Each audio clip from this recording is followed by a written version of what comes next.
Salut à toi public.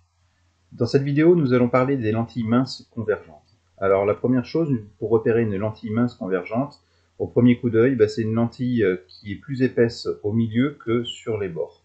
Après, il existe différents types de lentilles minces convergentes que je t'ai représenté sur le schéma ci-dessous. Alors après, lorsque tu vas sur un exercice représenter une lentille, c'est toujours compliqué de dessiner la courbure ici. Il y a une notation symbolique, c'est la double flèche comme ceci. Voilà. Après, en termes de vocabulaire, il y a des choses qu'il va falloir également retenir sur ce chapitre-là. La première des choses, c'est que ici, la lentille est symétrique par rapport à un axe de révolution. Cet axe ici, c'est ce qu'on appelle l'axe optique. L'intersection entre ta lentille et cet axe optique est appelée centre optique ici. Alors ça, c'est déjà les premières notions de vocabulaire. Alors, quand tu prends une lentille convergente et que tu regardes à travers, les objets lointains, tu vas les observer, ils vont être à l'envers et plus petits que les objets, que la taille réelle de ces objets.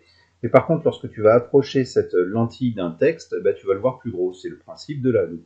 On va retraiter ça après avec un petit exemple, une petite animation qui est assez bien faite. Voilà, donc l'axe de symétrie s'appelle l'axe optique, ça c'est à retenir. La lentille est représentée par une double flèche et le point O situé sur l'axe optique de la lentille s'appelle le centre optique. Ça c'est le début du vocabulaire, histoire de bien comprendre comment fonctionne une lentille et comment est-ce qu'on va tracer, faire des tracés pour essayer de déterminer où se forme l'image. Voilà, écoute, on va se retrouver sur une petite animation qui est assez bien faite et je te dis à tout de suite. Voilà la petite application que je voulais te montrer. On retrouve sur cette application les principaux éléments que l'on vient de décrire, à savoir l'axe optique ici, le centre optique situé ici. On a bien une lentille convergente parce qu'elle est plus épaisse au centre que sur les bords. Et nous avons ici un objet. On a également un mur sur lequel on va pouvoir projeter l'image. Alors pour l'instant, on n'observe rien. On peut balader cette bougie le long de l'axe optique, voilà, le long de l'axe optique, et on s'aperçoit qu'il est possible de former une image de cette bougie sur le mur. Alors je continue à la balader, je la rapproche de la lentille, et ici on n'observe pas de formation d'image sur le mur. Et a priori, en la déplaçant, on voit qu'il n'y a qu'une seule position pour laquelle on peut former une image nette sur le mur. Donc l'idée de la suite de la vidéo, ça va être d'anticiper. Est-ce qu'on peut savoir à l'avance à quel endroit il faut placer l'objet pour avoir une image nette sur un écran? Voilà, donc ça va être de mathématiser ça, essayer de comprendre un petit peu comment ça fonctionne. Pour cela, je vais utiliser une autre petite animation que je vais te décrire tout de suite. Sur cette application, on retrouve également les principaux éléments que l'on a décrits sur la première partie de la vidéo, à savoir la lentille ici avec sa représentation symbolique, le centre optique et ici l'axe optique. On a un objet, donc là c'est un enfant dont on veut former l'image. Alors, je vais pouvoir déplacer l'enfant le long de cet axe optique. Alors on remarque également qu'il y a deux points particuliers qui sont notés F et F'. Le point F, c'est ce que l'on va noter, le foyer objet de la lentille. Alors foyer objet parce qu'il est du côté de l'objet. Ici, F', c'est ce que l'on va noter, le foyer image. Alors tout à l'heure, admettons que notre écran soit placé sur la règle au point de graduation 3. Ici, on s'aperçoit que l'image n'est pas formée dans le plan qui couperait l'axe optique au niveau de la graduation 3. Elle est formée avant. Tout à l'heure, sur la bougie, on n'aurait rien observé sur notre écran. Par contre, si je déplace l'objet, comme je l'ai fait tout à l'heure pour la bougie, si je déplace l'objet, je m'aperçois que pour une position bien particulière, je peux former une image au niveau de l'écran qui serait situé perpendiculairement à l'axe optique au niveau du point 3. Et là, on aurait une image qui serait renversée. Donc, il n'y a qu'une position pour laquelle je peux former une image qui va être nette sur un écran dont la position serait fixe. Maintenant, si je balade mon objet le long de l'axe optique, je m'aperçois que l'image se forme pour des positions qui sont différentes. Alors, si je le rapproche par contre ici de ce foyer, je m'aperçois que la taille de l'objet, de l'image va augmenter. L'image est toujours inversée, mais elle va augmenter.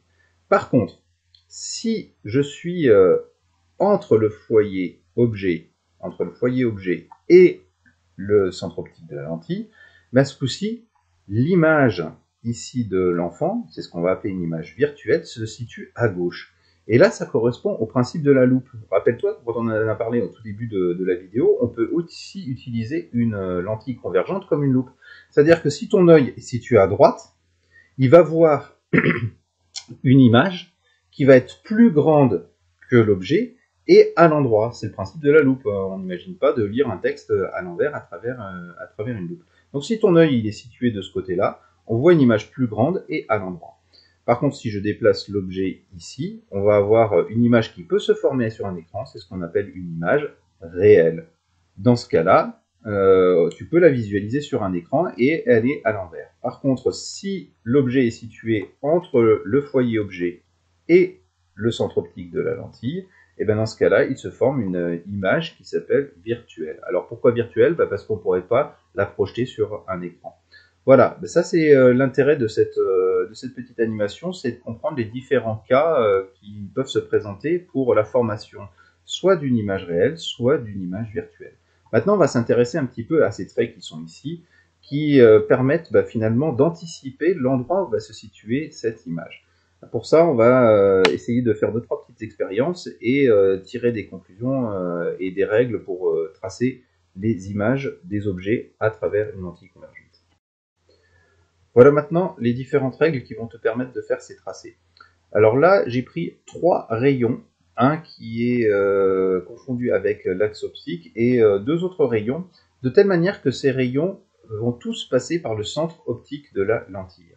Alors j'ai fait la manipulation avec des lasers pour pouvoir te montrer que finalement, lorsque ces rayons vont passer par le centre optique, ils ne sont pas déviés. Alors je lance la vidéo. Voilà. Donc ici, j'ai placé une lentille. Voilà. Les 3 rayons convergent en un point et je m'arrange pour placer le centre optique de la lentille au niveau de la convergence. Et on s'aperçoit finalement que ces 3 rayons ne sont pas déviés. Donc ça, c'est une des premières règles de grammaire, si tu veux, en optique, c'est tous les rayons qui passent par le centre optique ne sont pas déviés. Première règle de grammaire. Et tu vas voir, il va y avoir 3 règles de grammaire finalement pour pouvoir tracer ces images. Deuxième règle de grammaire. Ici, lorsque l'on a des rayons qui sont parallèles à l'axe optique, ils vont converger au niveau du foyer image. Rappelle-toi les 2 lettres F et F' tout à l'heure. On a le foyer image qui est situé à droite de la lentille sur cette représentation-là, et le foyer objet qui va être situé à gauche. Les 2 foyers sont à des distances égales, je ne l'ai pas précisé tout à l'heure, ils sont symétriques par rapport à l'axe optique, par rapport au centre optique de la lentille. Donc deuxième règle de grammaire, tous les rayons qui sont parallèles à l'axe optique passent par le foyer image. Dernière règle de grammaire, et c'est ce que je me suis amusé à faire sur la petite manipulation. Ici, j'ai repéré le foyer objet de cette lentille-là, et je fais passer tous les rayons par ce foyer objet. Et on s'aperçoit qu'après la lentille, tous ces rayons ressortent parallèles entre eux. Alors, ici, on va le représenter. Tous les rayons qui passent par le foyer objet, celui qui est à gauche, c'est côté objet, tous ceux qui passent par le foyer objet vont ressortir parallèles à l'axe optique. Donc ça, c'est une des règles qui va être utilisée pour faire les différents tracés. Alors, c'est parti. Les 3 règles. Un rayon passant par le centre optique n'est pas dévié. Un rayon passant par le foyer F ressort parallèle à l'axe optique. Un rayon parallèle à l'axe optique ressort en passant par le foyer image F'. Alors, on y va. On va prendre l'exemple d'un objet que j'ai représenté par le petit vecteur AB ici. L'axe delta, c'est l'axe optique. Nous avons le centre optique ici, la lentille convergente, le foyer objet et le foyer image. Alors, on utilise ces différents rayons. Premier rayon que l'on a vu, c'est tous ceux qui passent par le centre optique ne sont pas déviés. On va utiliser celui-là. On va prendre un rayon qui passe par le point B de cet objet, par le sommet de l'objet, et qui va couper la lentille au niveau du centre optique. Il n'est pas dévié. J'ai tracé une ligne droite. Deuxième méthode. Deuxième règle de grammaire. Tous les rayons qui sont parallèles à l'axe optique, il est là ton axe optique, vont passer par le foyer image. Donc une fois qu'il est passé par la lentille, je le fais passer par le foyer image et on s'aperçoit que les 2 rayons vont être séquents en un endroit. Et ça, déjà, ça va me permettre de former l'image de l'objet AB. L'image de cet objet, je l'ai noté A'B'. On s'aperçoit que cette image est dirigée vers le bas. Hein. L'image du point B ici, c'est à travers la lentille, c'est le point B' qui est situé à cet endroit-là. Troisième rayon, on a vu que tous ceux qui passaient par le foyer objet, tous les rayons qui passent par le foyer objet ressortent parallèles à l'axe optique. Et évidemment, les trois vont être séquents en un même point, le point B'. Donc à toi de choisir. Moi j'aime bien le premier, hein, celui qui passe par le centre optique, qui n'est pas dévié, ça fait tracer qu'un seul trait, c'est plus rapide. Et puis après, à toi de choisir, hein, la règle de grammaire qui t'arrange le plus. C'est soit tu prends le faisceau qui est parallèle à l'axe optique et qui passe par le foyer image, soit tu prends le rayon qui va passer par le foyer objet et qui ressort parallèle à l'axe optique après la lentille. Ça, c'est à toi de voir celui qui t'arrange le plus pour tracer l'image d'un objet à travers une lentille. Voilà, donc après, il existe des relations qui sont évidemment mathématiques entre les deux, hein, c'est très facilement mathématisable. Tu peux retrouver par exemple une relation de Thalès, hein. Je vais te faire le triangle, là je vais le parcourir, donc là je passe par AB, O, B', A', A. Et ici, on a un triangle inversé, hein, deux triangles qui se touchent par leur sommet. C'est une relation de Thalès que l'on peut retrouver sur le schéma ici, donc c'est assez facilement mathématisable. Je vais revenir vite fait sur la petite animation de tout à l'heure, histoire de vérifier que tous ces tracés-là sont toujours valables. Et puis après, on va se retrouver pour les trois dernières relations mathématiques liées à cette notion des lentilles minces convergentes. Donc on revient sur cette petite animation. Ici, on a un objet, l'enfant. On va prendre le premier rayon, celui que j'aime bien, tu sais, hein, celui qui passe par le centre optique. Donc ce rayon-là, ici, il est orienté, je ne l'ai pas précisé. Il faut toujours marquer une petite flèche pour marquer le sens de propagation de la lumière. Il passe par le centre optique, il n'est pas dévié. Donc on le trace. Deuxième rayon, celui qui est parallèle à l'axe optique, qui va passer par le foyer image de la lentille. Les deux se coupent ici et on retrouve bien finalement la formation d'une image qui est à l'envers, comme on a pu le voir sur le petit schéma que j'ai fait précédemment. Voilà. Alors, dernière notion à voir sur les lentilles minces convergentes.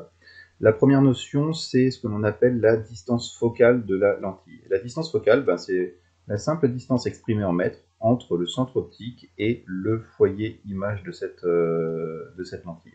Alors, c'est noté OF', hein, la distance OF', ça c'est assez logique, mais souvent on note cette distance focale également F'. Elle doit être exprimée en mètres. Ça c'est souvent une erreur que vous êtes amené à faire sur les exercices, parce que tu la mesures en TP et dans les exercices en centimètres, mais dans les relations que l'on utilisera ultérieurement et dans les classes futures, il faudra exprimer cette distance focale en mètres. La vergence d'une lentille, c'est l'inverse de la distance focale, elle est exprimée en dioptrie. Alors, on la note souvent avec la lettre C, c'est 1 sur F'. Là, c'est important de noter F' en mètres, hein, évidemment, quand tu vas faire ton calcul. Et elle s'exprime avec la petite lettre en dioptrie, et souvent, ce qui est associé à la mesure, c'est la petite lettre delta grecque. Maintenant, je vais revenir sur les tailles relatives entre l'objet et l'image. Alors ça, c'est le ratio, finalement, de ces deux tailles. La taille de l'objet sur la taille de l'image, elle est donnée par le grandissement. Alors ce grandissement, il est noté gamma. C'est la taille de l'image sur la taille de l'objet. La taille de l'image, tu prends ta règle et tu mesures A'D'. Alors je vais quand même rajouter quelque chose qui est important, c'est que les axes qui sont ici, l'axe optique, sont orientés. C'est-à-dire que la distance A'B', tu vois, ton petit vecteur, il est dirigé vers le bas, donc il faut le compter négativement. Voilà, donc si tu trouves par exemple une distance de 5 cm, ce qui fait 5 10-2 mètres, vu que ce vecteur est orienté vers le bas et que l'image est renversée, dans ton calcul, il faudra que tu mettes moins 5 10-2 mètres. AB, lui, par contre, il est orienté vers le haut, donc positivement, lui, il faut le compter positivement.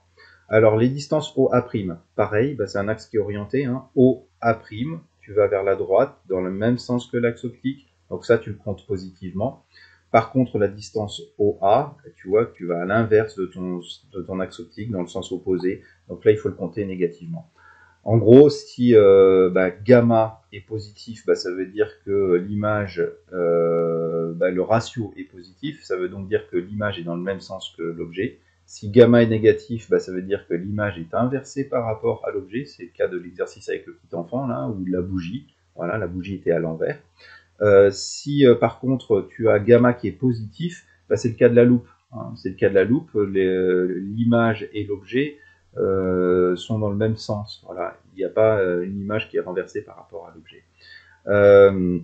Voilà, donc ça c'est une première chose. Si la valeur absolue de gamma est supérieure à 1, bah, ça veut dire que l'image est plus grande que l'objet. Et si la valeur absolue de gamma est inférieure à 1, bah, ça veut dire que, qui est compris entre 0 et 1, ça veut dire que l'image est plus petite que l'objet. Voilà, bah, j'espère que ces différentes explications vont clarifier un petit peu les notions sur l'optique. Attention en optique, il faut être très rigoureux sur le vocabulaire et sur les mesures que tu vas faire. Il faut être assez précis et notamment tenir compte de l'orientation des axes. Voilà, bah écoute, je te dis à bientôt sur la chaîne.